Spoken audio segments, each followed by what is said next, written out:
तुम हिंदू लोग पत्थर की पूजा कैसे कर सकते हो? उस बेजान मूर्ति में भगवान रहते हैं, ये तो मजाक ही होगा। ये तो सिर्फ आपका पाखंड है। हमें तो इन खिलौनों की जरूरत नहीं होती। देवी, आपके प्रश्न का उत्तर मैं जरूर दूंगा, लेकिन क्या आप वो सामने वाली तस्वीर यहाँ मंगवा सकती हैं?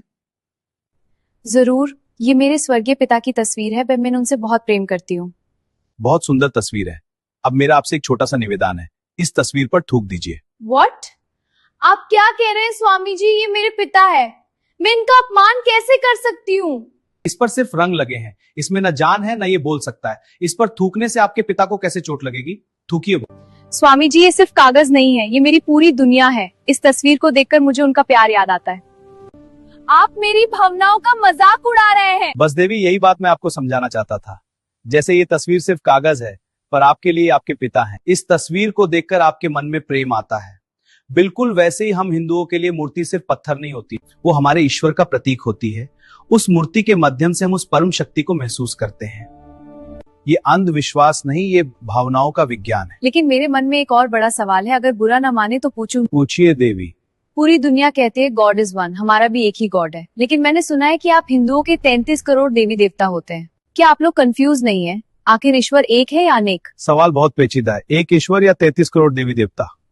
देवी जी, सबसे पहले तो आपका सवाल ही गलत है। हिंदू धर्म में 33 करोड़ देवी देवता नहीं, 33 कोटि देवी देवता है। मतलब मैं कुछ समझी नहीं। हमारे वेदों में लिखा है 33 कोटि देवी देवता। संस्कृत में कोटि शब्द के दो अर्थ होते हैं। अंग्रेजों ने कोटि का अनुवाद करोड़ कर दिया और मजाक बना दिया। सिर्फ 33 प्रकार? कौन कौन से? सुन लीजिए ध्यान से। 12 आदित्य सूर्य के रूप, 8 वसु प्रकृति की शक्तियां, 11 रुद्र चेतन शक्ति के रूप और 2 अश्विनी कुमार, कुल मिलाकर टोटल 33। ये वो शक्तियां हैं जो दुनिया को चलाती हैं। बाकी सब इन्हीं के अलग अलग रूप हैं। आपकी बात समझ आ गई कि 33 करोड़ नहीं बल्कि 33 कोटि देवता हैं, लेकिन फिर भी 33 ही क्यों? आपका भगवान ऑल इन वन नहीं है? ये एक गंभीर प्रश्न है। विद्या के लिए सरस्वती, पैसे के लिए लक्ष्मी, रक्षा के लिए हनुमान, इतने सारे अलग अलग भगवान की जरूरत क्या है? सीधा मुख्य भगवान से बात क्यों नहीं करते? जेनिफर, तुम्हारे देश को कौन चलाता है? हमारे प्राइम मिनिस्टर। तो क्या तुम्हारे प्राइम मिनिस्टर खुद जाकर सड़कों पर झाड़ू लगाते हैं? क्या वो खुद बैंक में बैठकर पैसे गिनते हैं? या खुद स्कूल जाकर बच्चों को ABCD पढ़ाते हैं? क्या इतने सारे काम अकेला प्राइम मिनिस्टर कर लेता है?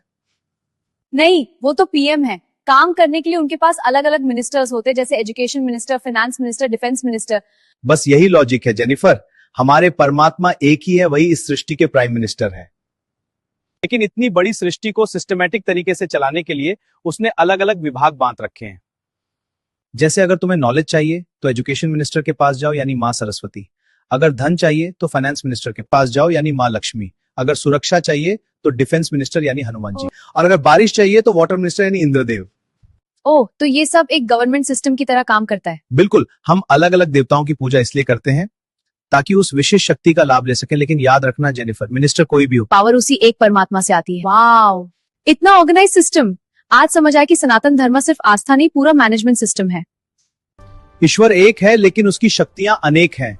सही चैनल चुनिए, अर्जी जल्दी सुनी जाएगी।